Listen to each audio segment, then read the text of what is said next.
నమస్తే welcome to four sides TV prime time news నేను విజయశంకర్ ముందుగా హెడ్లైన్స్ చూద్దాం కాళేశ్వరం నివేదికపై స్పందించిన కేసీఆర్ కాంగ్రెస్ ప్రభుత్వంపై తీవ్ర వ్యాఖ్యలు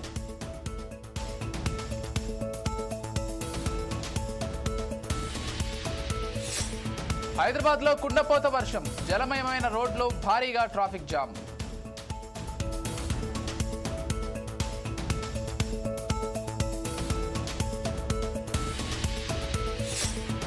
సీఎం రేవంత్ రెడ్డి అధ్యక్షతన కేబినెట్ సమావేశం కాళేశ్వరం కమిషన్ నివేదికపై చర్చ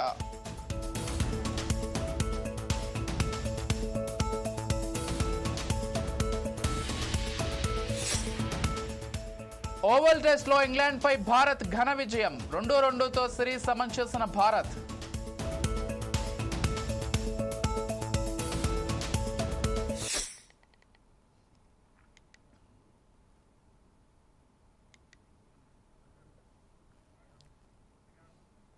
డీటెయిల్స్ చూస్తే కాళేశ్వరం కమిషన్ నివేదికపై బీఆర్ఎస్ అధినేత మాజీ ముఖ్యమంత్రి కల్వకుంట్ల చంద్రశేఖరరావు స్పందించారు. సోమవారం ఎర్రవల్లి ఫామ్ హౌస్ లో బీఆర్ఎస్ కీలక నేతలతో భేటీ అయిన ఆయన కమిషన్ నివేదికను కాంగ్రెస్ ప్రభుత్వంపైన వ్యాఖ్యలు చేశారు. ఈ కమిషన్ నివేదిక ఊహించిందే, ఎందరూ ఆందోళన చెందాల్సిన పనిలేదు. ఈ వ్యవహారంలో కొంతమంది బీఆర్ఎస్ నేతలను అరెస్ట్ చేయొచ్చు, అంత మాత్రాన భయపడొద్దు. కాళేశ్వరం ప్రాజెక్టు పనికిరానిది కాదు అన్నవాడు అజ్ఞాని. కాళేశ్వరంపై జరుగుతున్న దుష్ప్రచారాన్ని తిప్పికొట్టాలి. కాళేశ్వరం ప్రాజెక్టు ప్రయోజనాలేంటో తెలంగాణ ప్రజలకు వివరించాలి అని ఆయన అన్నట్లు తెలుస్తోంది. ఈ భేటీలో హరీష్ రావు, కేటీఆర్, జగదీష్ రెడ్డి, నిరంజన్ రెడ్డి, ప్రశాంత్ రెడ్డి, ఇతర ముఖ్య నేతలు పాల్గొన్నారు.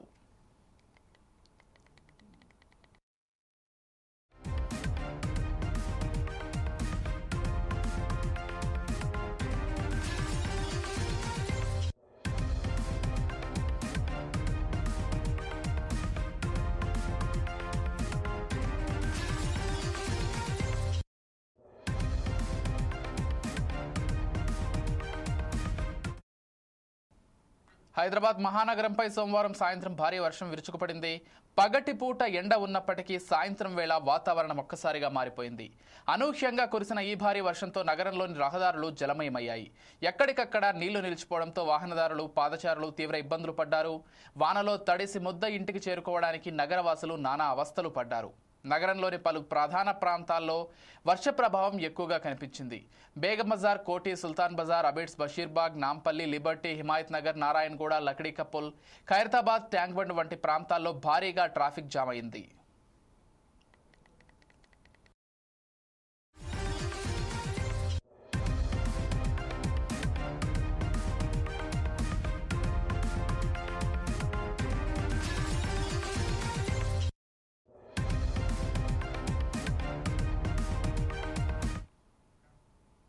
జార్ఖండ్ మాజీ ముఖ్యమంత్రి, కేంద్ర మాజీ మంత్రి శిబు సోరెన్ ఈరోజు ఉదయం తుదిశ్వాస విడిచారు.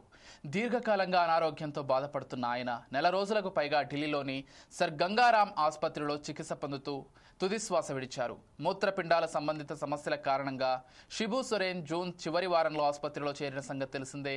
కాగా తన తండ్రి మరణ వార్తను జార్ఖండ్ ముఖ్యమంత్రి Hemant Soren social media X ద్వారా తెలియజేశారు.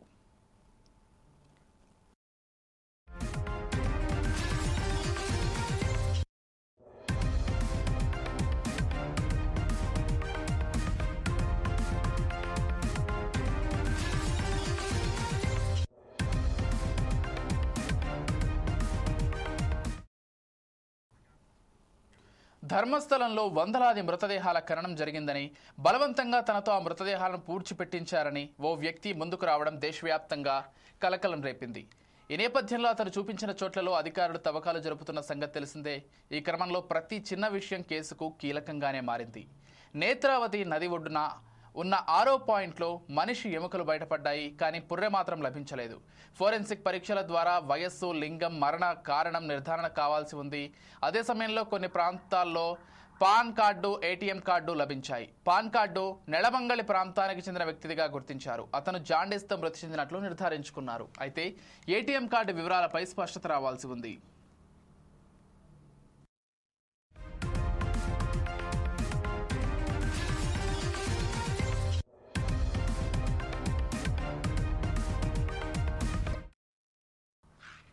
42% బీసీ రిజర్వేషన్ సాధించే వరకు తెలంగాణ జాగృతి యునైటెడ్ పూల్ ఫ్రంట్ తమ ఉద్యమాన్ని ఉధృతం చేస్తాయని తెలంగాణ జాగృతి రాష్ట్ర అధ్యక్షురాలు బీఆర్ఎస్ ఎమ్మెల్సీ కవిత స్పష్టం చేశారు. బీసీలకు 42% రిజర్వేషన్లు కల్పించాలని డిమాండ్ చేస్తూ చేపట్టిన 72 గంటల నిరాహార దీక్షను కవిత ట్యాంక్ బండ్ వద్ద రాజ్యాంగ నిర్మాత డాక్టర్ బిఆర్ అంబేద్కర్ విగ్రహానికి పూలమాల వేసి నివాళులర్పించిన అనంతరం ధర్నా చౌక్ వద్ద ప్రారంభించారు.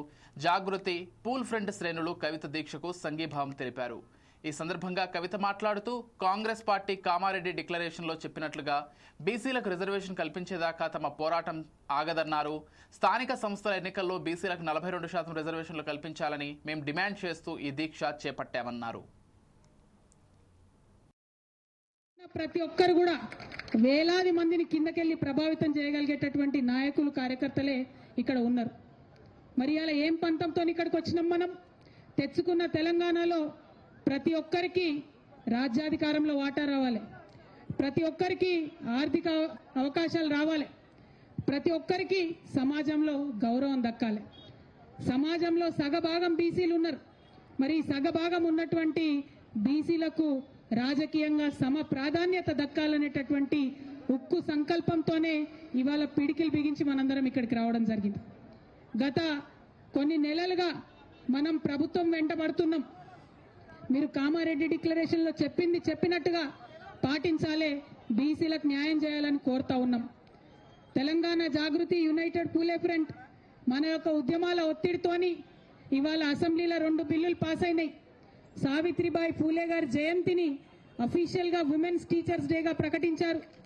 పూలే గారి విగ్రహాన్ని మనం అసెంబ్లీలో అడిగితే వాళ్ళు ట్యాంక్ బండ్ మీద పెడతామన్నారు.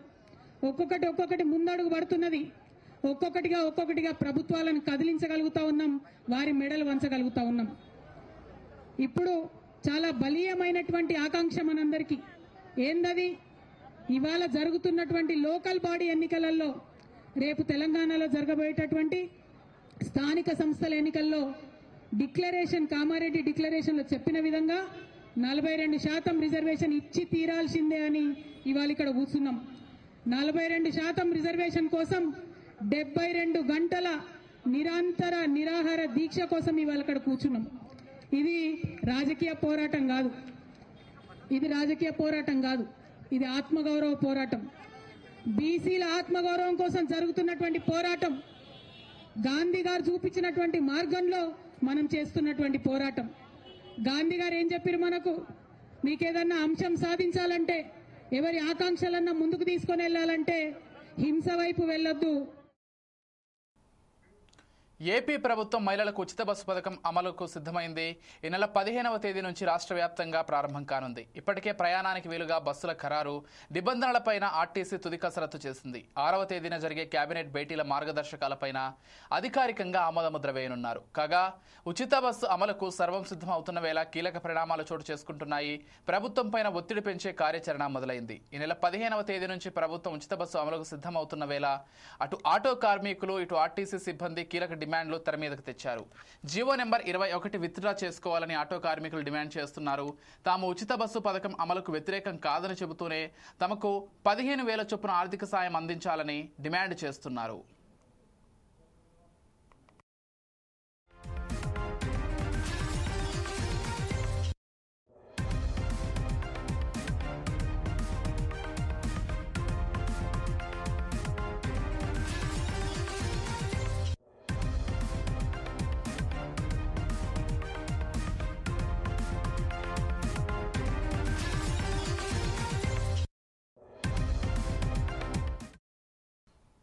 భారత్ ఇంగ్లాండ్ జట్ల మధ్య 5వ టెస్టులో భారత్ టీం సంచలన విజయం సాధించింది.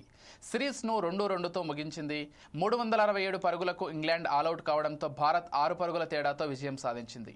మహమ్మద్ సిరాజ్ 5, ప్రసిద్ధ కృష్ణ 4, ఆకాష్ దీప్ 1 వికెట్ తీశారు. తొలి ఇన్నింగ్స్లో భారత్ 224, ఇంగ్లాండ్ 247 పరుగులకు ఆలౌట్ అయ్యాయి. రెండో ఇన్నింగ్స్లో భారత్ టీం 396 పరుగులు చేసింది.